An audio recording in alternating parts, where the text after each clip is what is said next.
Good morning, evening, or night, wherever you are. Welcome to WHAM today. Take a deep breath, clear your mind, and let's drift through the whispers of today's world, one quiet thought at a time, as we wrap up Thursday, 31st July, 2025. Let's see what stories are unfolding around us. China is confronting challenges and advancements across multiple sectors. Authorities have admitted to shortcomings in their response to the severe flooding in northern China, resulting in at least 60 deaths, including 44 in Beijing, where 9 remain missing and 31 deaths at an elderly care home due to flaws in the contingency plan. The country's technology sector is witnessing both growth and increased scrutiny. The gaming industry is experiencing its fastest growth in 5 years, propelled by mobile titles, esports, and mini-games. Chinese companies showcased AI advancements in Shanghai, utilizing NVIDIA chips, while Huawei develops competing chips. NVIDIA's ability to sell AI chips in China has been renewed, although China's cyberspace regulator interviewed NVIDIA regarding potential security risks associated with its H20 chips, which were specifically designed for Chinese customers. Economically, China faces mixed signals. While Shenzhen and Guangzhou experienced GDP growth of 5.1% and 3.8% respectively, uncertainty in the global supply chain has prompted calls for stronger action to revive businesses. Some foreign companies are restructuring and cutting staff due to U.S. tariffs, the rise of AI, and increased competition from Chinese firms. The era of rapid renewable energy expansion is slowing, as China focuses on balancing energy supply and demand amid electricity market reforms. China and Kuwait have nearly completed an ammunition factory in Kuwait. Socially, anger is growing over the sharing of explicit photos of women without their consent in online groups. One Telegram group, reportedly composed entirely of Chinese men, has over 100,000 members. The government continues to remove pornographic content from its tightly controlled internet. Beijing introduced a national childcare subsidy of 3,600 yuan, $502, annually per child up to age 3, seen as a first step to address the country's demographic crisis. The release of 731, a film based on Unit 731, has been delayed. In international relations, growing air travel in Southeast Asia and delivery backlogs for Airbus and Boeing are increasing interest in China's 919 passenger jet, which China is promoting as a cheaper alternative. 2 Chinese nationals were wounded in an attack in Tokyo, prompting a security alert from the Chinese embassy. The U.S. Centers for Disease Control and Prevention, CDC, is considering a travel notice for China due to rising chikungunya infections, with over 5,000 cases recorded since last month, primarily in Guangdong province. The U.S. administration is sending mixed signals regarding trade with China, with uncertainty surrounding the extension of paused import tariffs. A new U.S. order to end the de minimis tariff break, initially targeting China, is expanding globally and is expected to disrupt cross-border e-commerce. Finally, a China-led deep-sea expedition discovered the deepest live habitat ever known, thriving at 9,500 meters deep by synthesizing energy from chemicals seeping out of tectonic plate fault. Transitioning to Nauru, the nation's president stated that re-establishing diplomatic relations with China is yielding great dividends.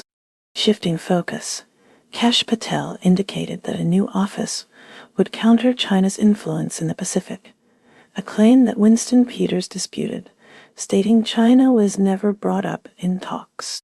Turning to Japan, the Chinese embassy in Tokyo issued a security alert after 2 Chinese nationals were wounded in an attack in the Japanese capital on Thursday. 4 unidentified men armed with iron pipes attacked 2 Chinese men as they were walking in Tokyo's Kanda district at around 9 a.m. According to Japanese media report, Narita Airport reported an increase in flights to and from China. Australia's Parliament has approved legislation to cut student loans by 20%, forgiving over $16 billion, $10.31 billion, for 3 million people. To raise awareness, ASIO is revealing the monetary value of espionage against Australia, noting significant savings from counter-espionage. In its socially aware investment option, Australian Zupa has sold over $26 in Aristocrat shares after a review. A transnational crime expert has named Australia and New Zealand as key sources of funds for the Pacific methamphetamine market, exacerbating the region's drug issue. Adding to natural discoveries, scientists in Australia have identified a giant stick insect species exceeding 15 inches in length. Turning to the Israel-Gaza region, 91 people have died, and 600 have been injured in Gaza while awaiting aid. The Al-Saraya Field Hospital reports receiving over 100 casualties after a shooting incident. The IDF intercepted the Handala, an aid ship from the Freedom Flotilla Coalition, alleging that soldiers beat American activist Chris Small. 2 Australian activists, Tania Safi and Robert Martin, claim mistreatment by the Israeli military after their aid boat was stopped, including strip searches and denial of communication. In the United States, former President Joe Biden spoke at the National Bar Association's gala in Chicago, underscoring the importance of the judiciary. The White House plans to construct a new $200 million ballroom spanning 90,000 CFD, aiming for completion by early 2029. A U.S. federal court ruled that Google must open Android to rival app stores following an antitrust appeal loss. NASA's interim administrator, Sean Duffy, met with Russia's space agency chief, Dmitry Bakhanov, to discuss collaboration. Relatives of Jafra are urging the U.S. administration to release more Epstein case information. A recent survey shows declining belief in widespread racial discrimination in the U.S. Tennessee's Supreme Court has allowed Byron Black's execution to proceed despite concerns about a potentially prolonging medical device. Regarding trade and tariffs in the United States, the Trump administration's tariffs face legal challenges as a federal appeals court has expressed skepticism. The U.S. and South Korea have reached a trade deal, with South Korea pledging US $150 billion to help its shipbuilders enter the U.S. market. A U.S.-Indonesia trade agreement has sparked controversy in Jakarta due to data transfer and local content provision. The U.S. and China have extended their tariff truce for 90 days, shifting towards indirect negotiations. Taiwan is facing the possibility of a 20% tariff on exports to the U.S., though they are hoping for a concession. The threat of 50% tariffs on select goods has raised concerns among Brazilian producers. President Trump has announced a deal with Pakistan to jointly expand Islamabad's oil stocks, in return for lower US tariffs on Pakistani exports. Taiwan has had a temporary reprieve after learning US tariffs will be 20%, but pressure remains for concessions, including a potential US $400 billion investment before the August 7th tariff implementation. Experts believe this development may ease Japan's concerns about supporting Taiwan's defense, but it is set to upset Beijing. The US and Japan have reportedly discussed the potential use of nuclear weapons, strengthening the US nuclear umbrella as Tokyo assesses conflict risks in the Taiwan Strait. The collapse of Taiwan's mass recall campaign against opposition. Lawmakers has, according to analysts, averted an immediate cross-strait crisis. New South Wales in Australia is bracing for significant rainfall and wintry conditions, with the Bureau of Meteorology predicting heavy rain over the weekend. Several New South Wales Labour MPs are planning a Gaza support march across the Sydney Harbour Bridge, defying Premier Chris Minns. Alp Melsi, Stephen Lawrence has criticized what he calls the slow and steady demonization of protest in WHAM. In other news, Lebanese President Joseph Aoun has again called for Hezbollah to disarm. Ozzy Osbourne gave a farewell performance in Birmingham, England. Father Chris Riley, the founder of Youth Off the Streets, has died. Israel's conduct in Gaza is facing increased international scrutiny, with growing consensus suggesting it meets the legal threshold for genocide, particularly given the suffering of children. This has fueled disdain for the Netanyahu government. The Hind Rajab Foundation is using Israeli soldiers' social media footage as evidence for war crimes investigation. Over 1,000 Palestinians have been killed at food distribution sites since May, further intensifying international outcry. The U.S. Special Envoy to the Middle East, Steve Witkoff, is visiting aid distribution sites in Gaza to assess the dire situation on the ground. In the West Bank, tensions remain high.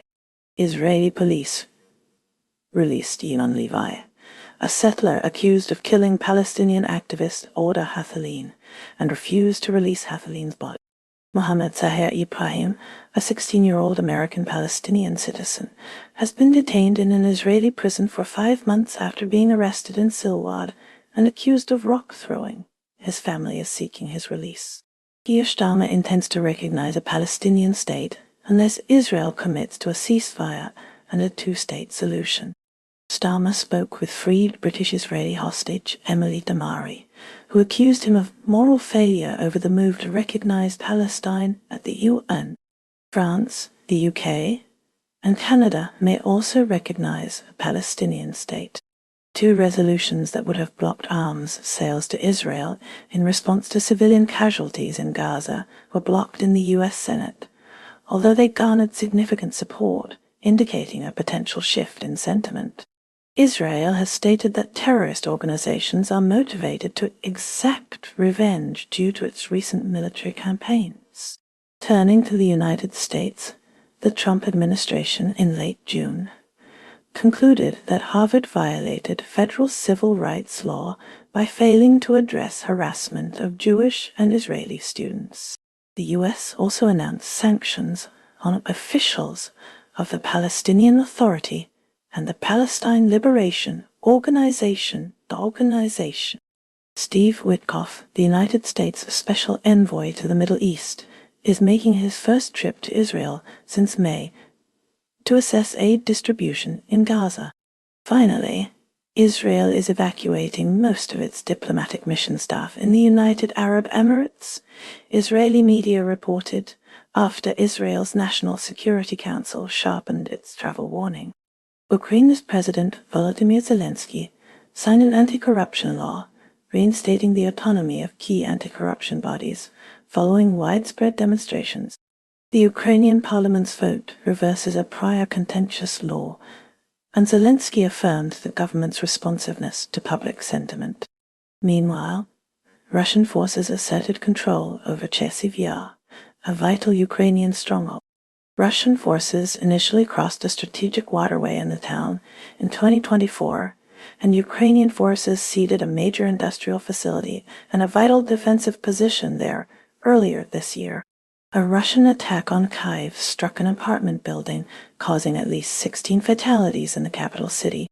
The overnight attacks on Kyiv have resulted in at least 8 deaths. Turning to the United Kingdom, over 25,000 individuals have traversed the English Channel to reach the UK in 2025, marking the highest total this early in the year and suggesting a possible record number of refugee and migrant crossing. British Prime Minister Keir Starmer announced that the UK would recognize a Palestinian state unless Israel makes substantial strides toward peace, invoking the inalienable right of the Palestinian people as a diplomatic signal of a change in UK foreign policy. Carmen Lau, a former Hong Kong politician and democracy advocate, claims that British police requested she self-censor and retreat from public life. Thames Valley Police asked her to avoid public gatherings after her neighbours, received bounty letters. On environmental policy, the proposed expansion of Heathrow Airport has sparked worries about increased carbon dioxide emissions, potentially impeding the UK's progress towards its climate objectives. The government asserts it can offset these emissions by investing in research on low-carbon fuels for aircraft and electric planes. Shifting focus to Iran, 14 countries in Europe and North America have accused Iran of orchestrating killings and kidnappings on Western soil. Regarding Israel-Palestine, British Prime Minister Keir Starmer stated that the UK will recognize a Palestinian state unless Israel takes significant steps toward peace, using the inalienable right of the Palestinian people as a diplomatic tool to signal a shift in UK foreign policy. Finally, concerning Russia-United States relations, a Russian attack on Kyiv struck an apartment building, causing at least 16 deaths in the capital. The assault occurred shortly after President Trump threatened new sanctions against Moscow if the bloodshed did not cease. India is navigating increasing trade and diplomatic friction with the United States, highlighted by a new 25% tariff on Indian goods, taking effect on August 1, 2025, and penalties linked to India's ongoing defense and energy cooperation with Russia and Iran. U.S. officials have specifically cited India's purchase of Russian oil as a point of irritation, with President Trump vowing that India will pay the price for these transactions, indicating tough trade negotiations ahead.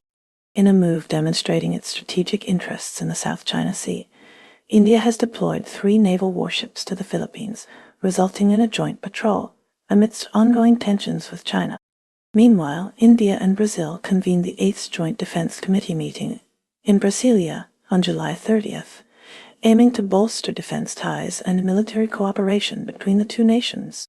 Shifting to domestic news, an Indian court acquitted a Hindu nationalist nun, along with 6 others who were accused in a 2008 mosque bombing in Malagaon that caused 6 deaths and injured over 100 people. Trends show that young people in India are exploring spirituality and religion in increasingly personalized ways, moving away from traditional ritualistic practices. Sotheby's recently cancelled the auction of the paper gems after the Indian government claimed that the relics have returned to their rightful home. The Trump administration has claimed to have brokered peace deals and ceasefires, including between India and Pakistan, during his 6 months in office. Brazil is grappling with trade tensions following former U.S. President Donald Trump's imposition of a 50% tariff on Brazilian imports and sanctions on a Supreme Court justice overseeing investigations into Jair Bolsonaro. President Luiz Inácio Lula da Silva has condemned these actions as an infringement on Brazilian sovereignty. The tariffs are expected to heavily impact Brazil's coffee bean exports and consequently affect American consumers. Brazil's Chamber of Foreign Trade, CAMEX, has also navigated a dispute over tariffs on Chinese EV maker Brewed, offering a short-term break while planning longer-term tariff increases. Germany is facing scrutiny over its weapons, exports, and internal security measures.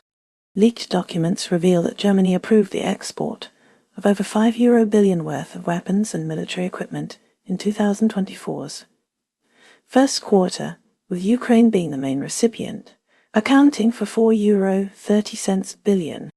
This highlights Germany's commitment to supporting Ukraine amidst ongoing conflict.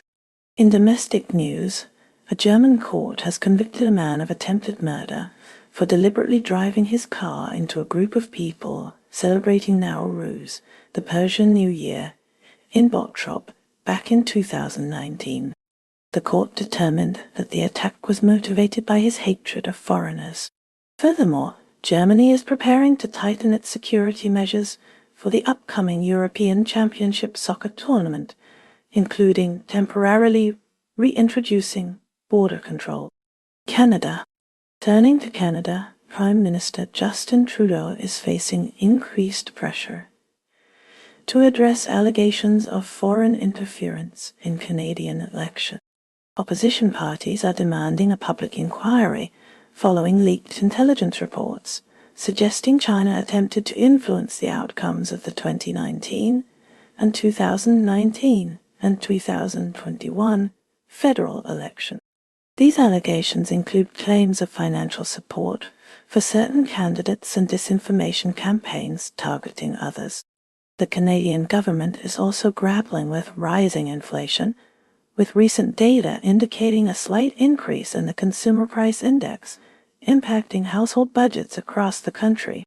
Additionally, discussions are ongoing regarding potential changes to Canada's immigration policies to address labour shortages in key sectors. In Australia, the government is focused on economic reforms and environmental conservation. A new initiative has been launched to boost renewable energy investments, aiming to reduce the country's reliance on fossil fuels and meet its emissions reduction targets. This plan includes incentives for businesses and households to adopt solar and wind power. On the economic front, the Reserve Bank of Australia is closely monitoring inflation rates and considering further adjustments to interest rates to maintain economic stability. The government is also working on strengthening its trade relationships with key partners in the Asia-Pacific region. United States. Meanwhile, in the United States, the political landscape is dominated by ongoing debates over infrastructure spending and social policies. President Biden is advocating for a comprehensive infrastructure bill to modernize the nation's roads, bridges, and public transportation systems. However, the bill faces opposition from Republicans who are concerned about the cost and scope of the proposed project. The U.S. government is also addressing rising concerns about cybersecurity threats, with new measures being implemented to protect critical infrastructure and government networks. Furthermore, discussions continue regarding potential reforms to the healthcare system, with Democrats pushing for expanded access to affordable healthcare. Canada is experiencing a complex period marked by both international disputes and domestic health concerns. President Trump has ordered a 35% tariff on various Canadian goods, set to begin August 1st, citing concerns about cooperation on illicit drug trafficking. Prime Minister Mark Carney has responded with strong criticism of both these tariffs and Israel's actions in Gaza, leading to Canada's recognition of a Palestinian state, mirroring recent moves by France and Britain. This recognition has further strained relations with the United States, with President Trump warning it will make it very hard to achieve a trade agreement. Adding to the challenges, Canada is also dealing with a significant measles outbreak, with case numbers exceeding those in the U.S., prompting officials in Alberta to consider declaring a state of emergency. The United States, under the leadership of President Trump, is expanding its trade protectionism. New tariffs are being imposed on several nations, including a 35% duty on goods from Canada, 50% for Brazil, 25% for India, 20% for Taiwan, and 39% for Switzerland. Although an executive order delays the implementation of most of these tariffs for at least a week, the 35% tariff on some goods from Canada is scheduled to take effect on August 1. Brazil is among the nations facing new trade barriers from the United States. The country will be subject to a 50% tariff on certain goods entering the U.S. market, adding to global trade tensions. Turning to Bangladesh, the nation is seeking Malaysia's support for ASEAN membership. Governance and stability concerns are currently hindering Bangladesh's entry into the regional bloc. Meanwhile, US President Donald Trump is slated to attend the ASEAN summit in October. This marks his first attendance at the regional bloc's meeting since his return to office. The United States, under President Donald Trump, has initiated tariffs ranging from 10% to 41% on imports from numerous countries, scheduled to take effect within a week. While many nations face these new trade barriers, Mexico received a 90-day extension. However, the U.S. will maintain a 50% tariff on Mexican steel aluminum, and copper. Adding to the existing tensions, a 25% tariff remains in place on Mexican automobiles and goods not compliant with the USMCA agreement, linked to the ongoing U.S. fentanyl crisis. President Trump justified the decision by noting that the complexities of a deal with Mexico are somewhat different from other nations. South Africa is pioneering a novel approach to combat rhino poaching with the Risotope Project, spearheaded by the University of the Witwatersrand. This initiative involves injecting rhino horns with radioactive isotopes, deemed safe for the animals, to make them easily detectable by customs officials. Mass injections have commenced, with the first 5 rhinos already participating in the program. Myanmar's ruling junta has officially ended the state of emergency that was put in place in February 2021. After the military coup that ousted Aung San Suu Kyi, junta spokesman Sol Min Tun announced that this move sets the stage for elections planned within the next 6 months, aiming to create a multi-party democratic system. Despite this, many opposition groups are boycotting the election, which they view as an attempt by the military to solidify its power. Adding to regional tensions, Bangladeshi fishermen operating near the Anef River have reported being captured by insurgents based in Myanmar's Rakhine state. United States has levied a 50% tariff on copper imports, a move anticipated to have minimal repercussions for India. Concurrently, the U.S. has finalized a trade agreement with South Korea. Turning to Japan, Chief Cabinet Secretary Hirokazu Kato voiced apprehension regarding the yen's depreciation, now at its weakest point since March. In corporate news, Daiichi Life is exploring mergers and acquisitions within Southeast Asia to fuel growth. Japan is also extending an invitation to the chair of a nuclear disarmament conference to attend its A-bomb anniversary commemoration. Toyota plans to restart operations at all 11 of its domestic plants, which had been temporarily suspended beginning Friday. SBI Shinsei Bank announced the completion of its repayment of bailout funds received during the bubble era. In political news, a Japanese politician has formally apologized for comments suggesting that rice from a specific town had an unpleasant taste. The SkyDrive company showcased its flying car technology at the Osaka Expo. In Russia, a recent earthquake registered as one of the most powerful ever recorded. Despite the earthquake's magnitude, the resulting tsunami wave remained relatively small in many affected areas. Pakistan is set to receive its inaugural shipment of U.S. oil, a result of the import agreement secured by Norgeco. This follows discussions that began when former President Donald Trump considered imposing tariffs on Pakistani imports. Parallel to this, a trade agreement between the United States and Pakistan aims to boost the development of Pakistan's oil reserves while lowering tariffs. Separately, a court in eastern Pakistan has sentenced an opposition leader and almost 200 supporters of former Prime Minister Imran Khan to 10 years in prison for their involvement in the 23 riot. New Zealand's Prime Minister Christopher Luxon's Conservative government is reversing policies of the previous Labour government, including lifting the ban on oil and gas exploration. In related news, China has responded to the FBI's establishment of its first permanent office in New Zealand, dismissing claims of Beijing posing a threat as groundless vilification. Meanwhile, the former Cook Islands Prime Minister emphasized that the special nature of the relationship between the Cook Islands and New Zealand must be underpinned by respect. Lithuania saw Prime Minister Gintautas Paluckas resign on Thursday, July 31st, after investigations into his business dealings triggered protests in the capital and calls for his departure. President Gitanas Naustaa communicated Paluckas' resignation to the media.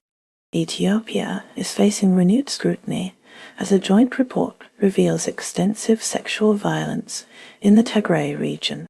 Physicians for Human Rights and the Organization for Justice and Accountability in the Horn of Africa, OJA, documented mass rape, sexual slavery, forced pregnancy, and sexual torture.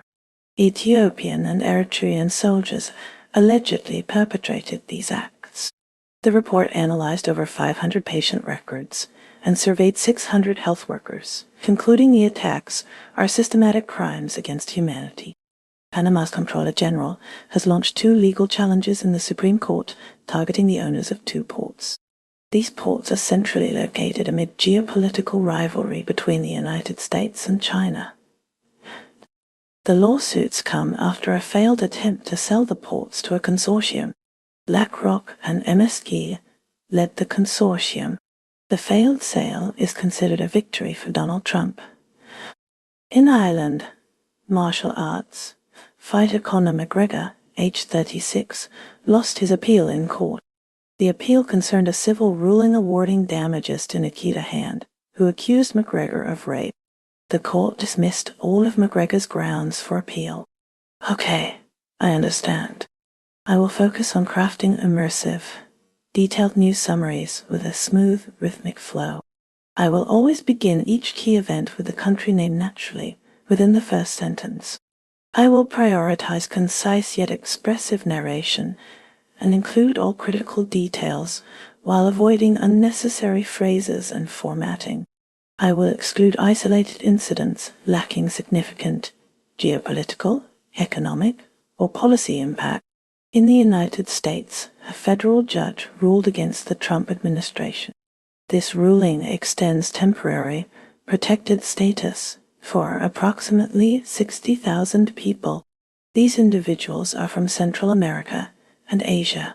The Homeland Security Secretary typically grants TPS. It protects eligible nationals from deportation. TPS also authorizes them to obtain work permits. Italy is set to become home to a large solar farm spanning 430 hectares north of Rome, thanks to a new agreement with the Vatican.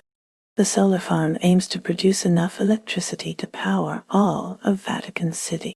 Simultaneously, Italy is witnessing a surge in popularity as a destination wedding location for American couples, attracted by the promise of the Dolce Vita.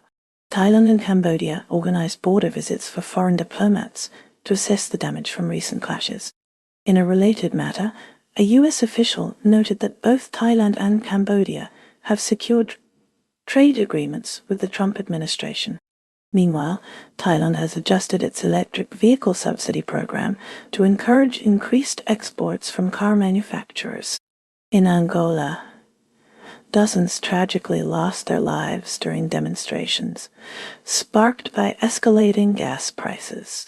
Meanwhile, a fragile ceasefire between Cambodia and Thailand has now entered its 3rd day. The Cambodian government is actively seeking the release of 20 of its soldiers currently held in Thai custody. Turning to Colombia, deforestation in the Amazon rainforest surged dramatically last year. This reversal undoes previous progress made after reaching a historic low in 2023. Croatia solemnly commemorated the 30th anniversary of a pivotal victory in its war, with a military parade showcasing national pride. In El Salvador, President Nayib Bukele's party successfully secured approval in the National Assembly for constitutional changes. These changes controversially permit indefinite presidential re-election and extend presidential terms to 6 years. Germany is set to receive 2 million tons of liquefied natural gas from Qatar, with deliveries beginning next year. As other European governments are taking tougher stances on Israel regarding the humanitarian situation in Gaza, Germany faces increasing pressure to follow suit. Furthermore, JD.com is planning to purchase Economy in a $2.40 billion deal, signaling its expansion into the European market. In Lebanon, President Joseph Aoun has firmly stated his resolve to disarm Hezbollah, a move that has been the subject of heavy pressure from the United States despite strong objections from the group. Nauru reported its first confirmed case of dengue fever on June 27th, marking a concerning public health development. Nicaragua witnessed the arrest of Sandinista Commander Bayardo Arce as part of a corruption probe and a wider political shakeup. Papua New Guinea's Deputy Prime Minister, John Rosso, has introduced new legislation aimed at reforming 6 land-related laws, which he believes are essential for progress. The significance of this legislation is underscored by the fact that such a comprehensive poll regarding these laws has not been previously attempted in Papua New Guinea. Peru's President Dina Boluarte has openly condemned the court's decision to suspend the country's amnesty law. The Philippines has successfully secured tariff exemptions that substantially mitigate the impact of US President Donald Trump's 19% import levy, reducing the effective rate on its exports to just over 6%. Regarding Sri Lanka, the US has announced a 20% tariff on its exports, a reduction from the initial 44%. Negotiations are ongoing to potentially further reduce these tariffs. In Sudan, a parallel government recently formed by the Rapid Support Forces, RSF, has been widely rejected, highlighting the ongoing political instability. Across Arab states, a united front is emerging. These nations are jointly advocating for Hamas to disarm, viewing it as a crucial step toward establishing a Palestinian state. Finally, in the United States, President Donald Trump signed an executive order imposing tariffs on most of America's trading partners, set to take effect next week. While Mexico received a temporary reprieve, Canada is set to face higher tariffs under this new order. And that's a wrap for today's news, because even headlines need a nap. Stay curious, stay kind, and let the noise fade as you find your quiet. Take care, stay awesome, and I'll see you next time on WHAM Today.